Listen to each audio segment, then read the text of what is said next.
राम राम साथियों, आज टैली की क्लास का 9वां दिन है और अब हम सीखेंगे कि व्यापार में होने वाले लेन देन की एंट्री जर्नल वाउचर में कैसे करते हैं। तो सबसे पहले हम सीखेंगे कैपिटल की एंट्री, यानी कि जब जब मालिक अपनी जेब से व्यापार में निवेश करेगा तो उस लेन देन की एंट्री जर्नल वाउचर में कैसे होगी। जर्नल वाउचर में एंट्री करने के लिए ये 3 नियम होते हैं। ये पहला नियम यानी कि debit the receiver credit the giver, यानी कि जो प्राप्त करता है उसका नाम डेबिट में यानी कि बाई में लिखना है और जो देने वाला है उसका नाम क्रेडिट में यानी कि टू में लिखना है। दूसरा नियम है कि फर्म में जो कुछ भी संपत्ति आएगी वो डेबिट में लिखनी है और फर्म से जो कुछ भी संपत्ति जाएगी वो क्रेडिट में लिखनी है। और तीसरा नियम है कि फर्म के अंदर जितने भी खर्चे होते हैं या जितना भी नुकसान होता है तो उन सभी खातों के नाम डेबिट में लिखने हैं और फर्म में किसी भी प्रकार की आय होती है तो उन खातों के नाम क्रेडिट में लिखते हैं। तो जर्नल वाउचर में एंट्री करने के लिए 3 नियम होते हैं। इन 3 नियमों को हम लोग प्रत्येक लेन देन के अकॉर्डिंग समझते जाएंगे, आपको रटने की जरूरत नहीं है, हर नियम आपको डिटेल से समझाया जाएगा। जैसे आपके सामने एक ट्रांजैक्शन है, ट्रांजैक्शन एंट्री है। 16 तारीख को क्या हुआ, राम ने एक व्यापार शुरू किया है। कितने रुपए का निवेश लग करके, 8 लाख रुपए का निवेश करके राम ने व्यापार शुरू किया। तो यह हुआ क्या कि ये राम है और इसने कोई व्यापार शुरू किया और उस व्यापार में कितने रुपए का निवेश किया है, 8 लाख रुपए का निवेश किया। तो अब हमसे कहा गया कि भाई ये ट्रांजैक्शन है, ये लेन देन हो चुका है, इसकी जर्नल एंट्री करके दिखाइए। तो जर्नल एंट्री करने के लिए आपको इस तरह से एक टेबल बनानी है जिसमें पहला कॉलम आएगा डेट, यानी कि यहाँ डेट लिखनी है किस तारीख को लेन देन हुआ। तो कितनी तारीख को लेन देन हुआ है, 16/3/2024। तो यहाँ पे हम लिखेंगे 16/3/2024।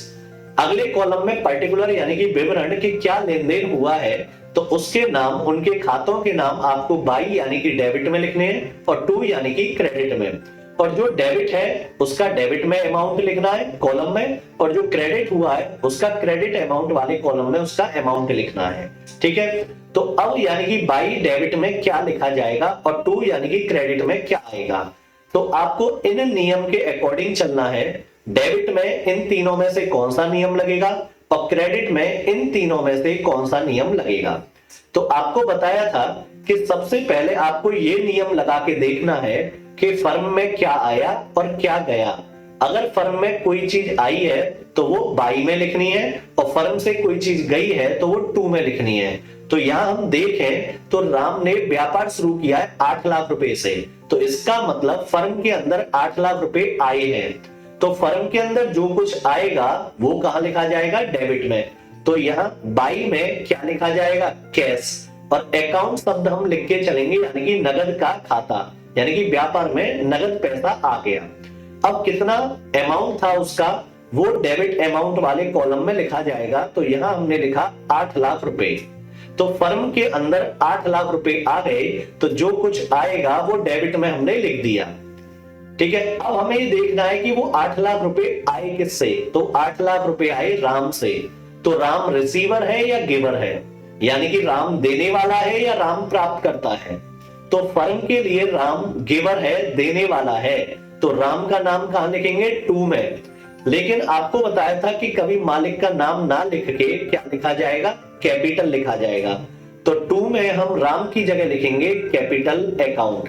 कैपिटल क्यों लिखा, क्योंकि राम गिवर है और गिवर है तो उसका नाम कहां लिखा जाएगा, टू में। तो टू में हमने लिखा कैपिटल अकाउंट और इसके सामने वो अमाउंट लिखा जाएगा जितने रुपए का उसने निवेश किया।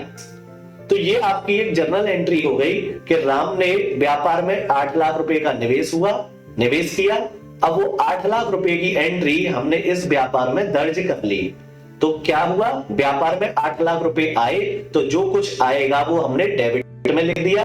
वो रुपया किससे आया, मालिक से, और टू में हमने लिख दिया कैपिटल अकाउंट। तो अगर मालिक फर्म में जब भी नगद रोकड़ जमा करेगा तो आपको एंट्री इस प्रकार से करनी है। ठीक है, अगला क्वेश्चन क्या कह रहा है, अगला लेन देन क्या कह रहा है कि राम ने, ऐसा भी हो सकता है कि राम व्यापार में किस चीज का निवेश करे, चेक का। तो इसका अर्थ क्या हुआ कि ये राम है और इसने व्यापार में अब क्या दिया, चेक दिया। तो हमें ये देखना है कि व्यापार के अंदर क्या आया क्या गया, और जो कुछ फर्म में आएगा वो डेबिट में लिखना है और जो कुछ फर्म से जाएगा वो क्रेडिट में। तो जा तो कुछ नहीं रहा, आ ही रहा है।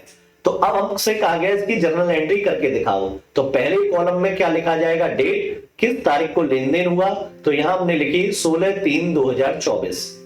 अब हमें ये देखना है कि फर्म के अंदर क्या आया। तो फर्म के अंदर क्या आया, चेक। तो जो कुछ आएगा वो कहां लिखना है, डेबिट में। तो बाई में क्या लिखा जाएगा, चेक अकाउंट, और इसके सामने वो अमाउंट लिखना है जितने रुपए का चेक है। तो चेक कितने रुपए का है, 2 लाख रुपए का। अब कल को सरकार पूछे कि भाई ये चेक आया किससे, तो वो भी तो हमें जवाब देना है, उसकी भी तो एंट्री करनी है। तो चेक किससे आया है, राम से। और राम कौन है, मालिक। तो राम कौन हो गया फर्म के लिए, गिवर। तो राम का नाम कहां लिखा जाएगा, टू में, यानी कि फर्म में जो कुछ भी कोई व्यक्ति संपत्ति देगा तो वो गिवर हो गया। लेकिन राम का नाम ना लिख के क्या लिखा जाएगा, कैपिटल लिखा जाएगा। तो टू में हमने क्या लिखा, कैपिटल, और उसके सामने उतना अमाउंट आपको लिखना है जितना उसने निवेश किया है। डेबिट अमाउंट और क्रेडिट अमाउंट हमेशा इक्वल होना चाहिए, अलग नहीं होना चाहिए। ऐसे नहीं है कि यहाँ 3 लाख लिख दो, यहाँ 2 लाख लिख दो। तो इसका अर्थ क्या हुआ, चेक तो 2 लाख का आया और मालिक के नाम 3 लाख लिखे, तो 1 लाख गया कहां। तो डेबिट और क्रेडिट हमेशा इक्वल होते हैं। तो इस प्रकार से एंट्री होगी, यानी कि जब भी मालिक फर्म में चेक का निवेश करेगा तो उसकी एंट्री आपको इस प्रकार से करनी है। अब ऐसा भी हो सकता है कि मालिक फर्म में कैश भी जमा करे और मालिक फर्म में चेक भी जमा करे, तो उसकी एंट्री कैसे होगी, ठीक है। तो यहां हम देखें तो मालिक ने यानी कि राम ने क्या किया, फर्म के अंदर 8 लाख रुपए का तो कैश जमा किया। कितने रुपए का, 8 लाख रुपए का। और उसी दिन फर्म के अंदर चेक जमा किया। कितने रुपए का चेक है, 2 लाख रुपए का चेक है।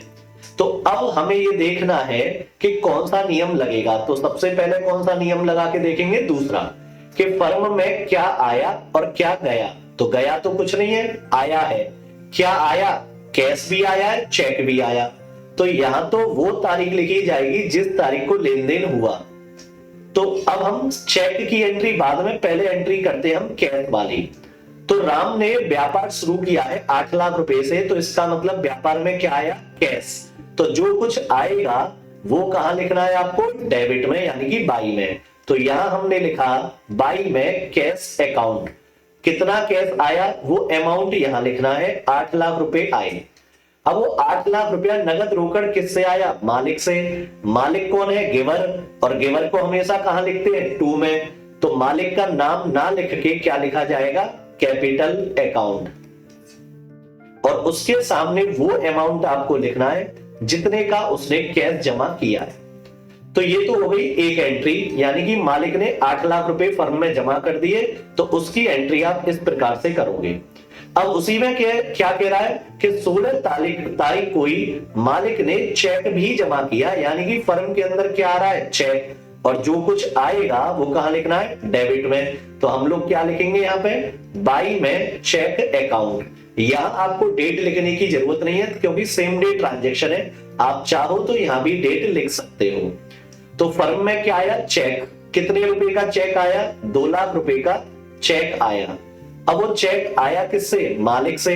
तो मालिक फर्म के लिए कौन है, गिवर, और गिवर का नाम कहां लिखते हैं, टू में। तो टू में हम लिखेंगे कैपिटल अकाउंट, और उस मालिक के सामने यानी कि खाते के सामने भी उतना अमाउंट लिखा जाएगा जितने का उसने चेक जमा किया है।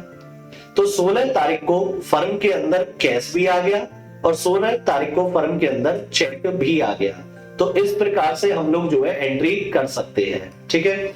अब इसी एंट्री को हम लोग कंपाउंड एंट्री भी करेंगे। तो कंपाउंड कैसे होगी वो मैं बताता हूं। कंपाउंड एंट्री करने का नियम क्या होता है, एक तो सेम डे ट्रांजैक्शन हो और जो भी लेन देन हुआ है उसमें या तो बाई कॉमन हो या टू की एंट्री कॉमन हो। तो यहां क्या हुआ कि 16 तारीख को, यानी कि अब हमसे कहा गया कि भाई ये जर्नल एंट्री आप करके दिखाओ कंपाउंड में। तो अब इसकी एंट्री कैसे होगी, वही 4 कॉलम बनेंगे। तो 4 कॉलम में पहला कॉलम किसका हो गया, डेट का। दूसरा कॉलम किसका है, पर्टिकुलर। यहां डेबिट अमाउंट, शॉर्ट में हम डीआर लिख सकते हैं, और क्रेडिट अमाउंट यहां सीआर। तो यहां हमने तारीख लिखी 16/3/2024। अब फर्म के अंदर 16 तारीख को क्या क्या आया वो बाई में लिख दो। तो यहां हमने लिखा बाई में कैश अकाउंट, कैश कितना आया, 8 लाख रुपए का कैश आया। फर्म के अंदर और क्या आया, चेक, तो वो बाई में यहां लिखा जाएगा चेक अकाउंट। कितने रुपए का चेक आया, 2 लाख रुपए का। अब वो चेक और कैश आया किससे, मालिक से। मालिक कौन है, गिवर, तो उसका नाम कहां लिख दो, 2 में। तो यहां 2 में हमने लिखा कैपिटल अकाउंट। अब क्या होगा कि जो डेबिट में अमाउंट है उसको टोटल करके लिख देंगे। यहां हमने लिख दिया 10 लाख रुपए। तो इसका अर्थ क्या हुआ कि राम ने 8 लाख रुपए का तो कैश जमा किया और 2 लाख रुपए का चेक। तो फर्म के अंदर टोटल पूंजी कितने रुपए की आई, 10 लाख रुपए की पूंजी आई, इसलिए हमने वो टोटल करके लिख दिया। तो ऐसी एंट्री को कंपाउंड एंट्री कहते हैं। लेकिन अभी आप सीख रहे हैं तो पहले आप सिंगल सिंगल एंट्री करें, जब आप इन चीजों में एक्सपर्ट हो जाएं फिर आप कंपाउंड एंट्री कर सकते हैं। तो व्यापार में जब भी मालिक कैश या चेक का निवेश करेगा तो उसकी एंट्री आप इस प्रकार से करेंगे। ठीक है, तो इसी के साथ आज की वीडियो हम यहीं खत्म करते हैं। जय हिंद, जय भारत।